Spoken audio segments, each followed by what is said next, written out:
The 42nd chapter of the book of Isaiah in the Bible clearly foretells the coming of an Arabian prophet, specifically Prophet Muhammad, peace and blessings be upon him. Isaiah describes itself as a prophecy about the future. God states that, "The former things have taken place, and new things I declare." God starts the chapter by drawing our attention to a very special person that he will send. He describes this person as my servant, whom I uphold, my chosen one in whom I delight. At least 3 of the names of the Prophet Muhammad are mentioned: servant, chosen one, and in whom I delight.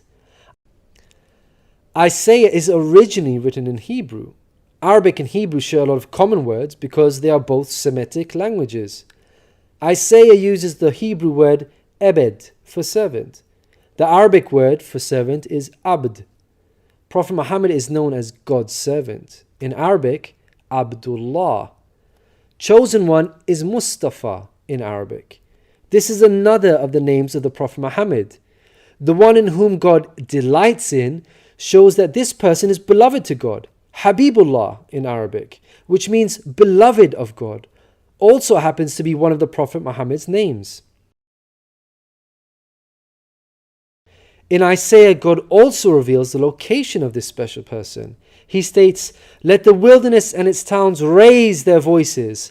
Let the settlements where Kedar lives rejoice." Out of all the nations on earth that God inspired Isaiah to mention, he chose to highlight Kedar's location, so we should pay special attention. Throughout the Bible, Kedar and his sons are linked to Arabia. For example, the book of Ezekiel tells us that Arabia and all the princes of Kedar were your favorite dealers in lambs, rams, and goats. In these they did business with you. In Isaiah, God goes on to narrow the location down further to a specific city within Arabia. He states that the people of Selah should sing for joy. Let them shout from the mountaintops. The place Selah pinpoints the exact location in Arabia. The place being spoken of is the city of Medina in Saudi Arabia, because Selah is the name of a famous mountain in Medina. Medina was the city of the Prophet Muhammad. An important point worth mentioning is that historically we know there was a presence of various Jewish tribes in Medina before the advent of the Prophet Muhammad. Both Jewish historians and Islamic history records this fact. The question then arises, why were there numerous Jewish tribes within Medina?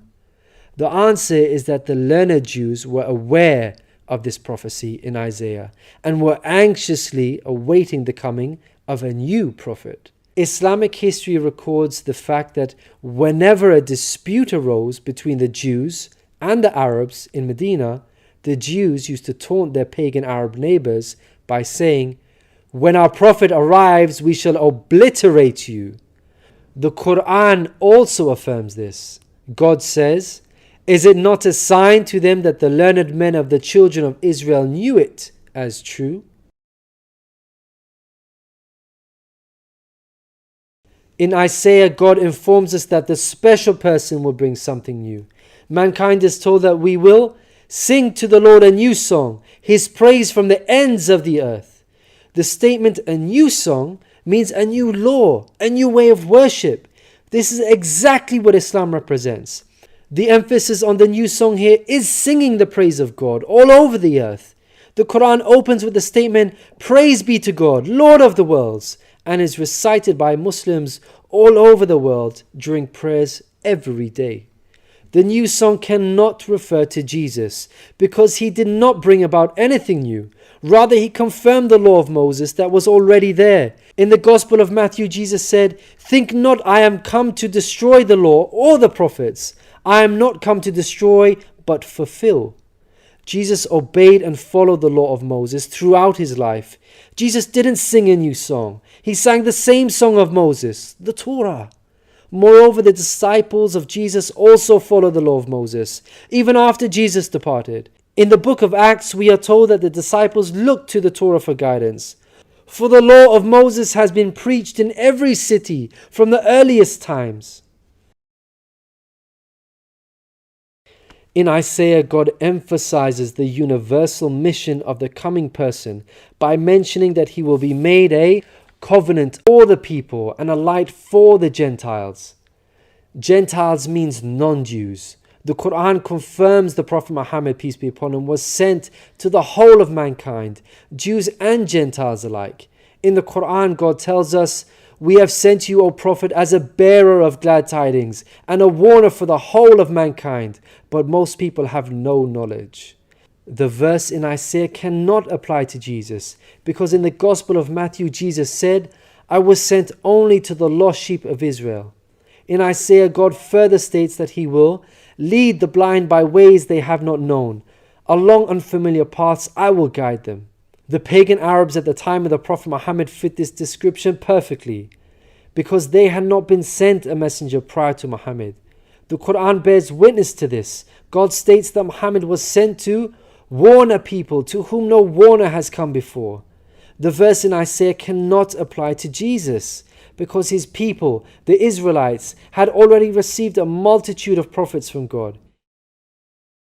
In Isaiah, God emphasizes that this special person will be sent to those who trust in idols, who say to images, "You are our gods." The whole of Arabia at the start of Muhammad's prophethood consisted of idol worshippers.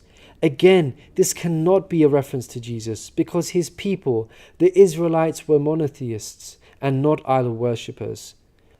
Moreover, Jesus explicitly told his disciples to stay away from the idol-worshipping Gentiles, the exact opposite of what God prophesied in Isaiah. The Gospel of Matthew tells us that these 12 Jesus sent out with the following instructions: "Do not go among the Gentiles."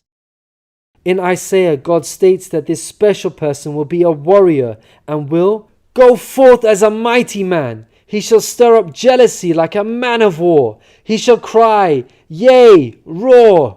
He shall prevail against his enemies. Throughout history, God has dealt sternly with those who are sent guidance and persist in disbelief.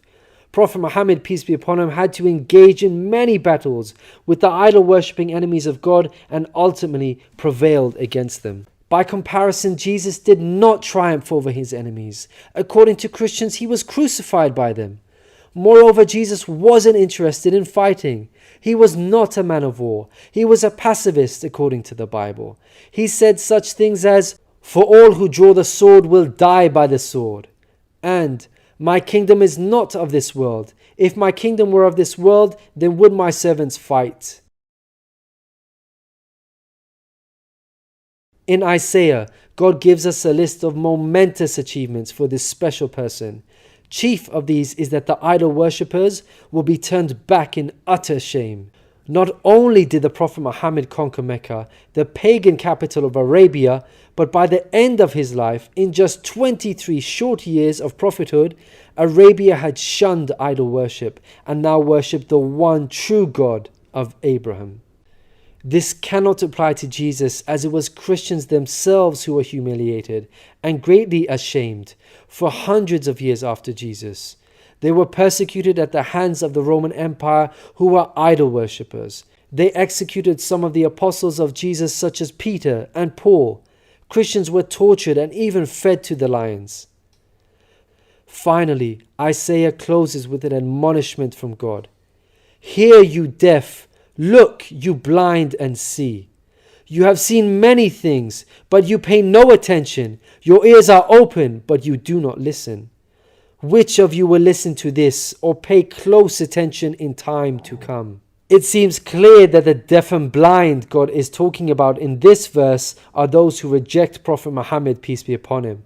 Who among you will heed God by acknowledging him? Who will listen and pay close attention in time to come? الذين يتبعون الرسول النبي الأمي الذي يجدونه مكتوبا عندهم في التوراة والإنجيل يأمرهم بالمعروف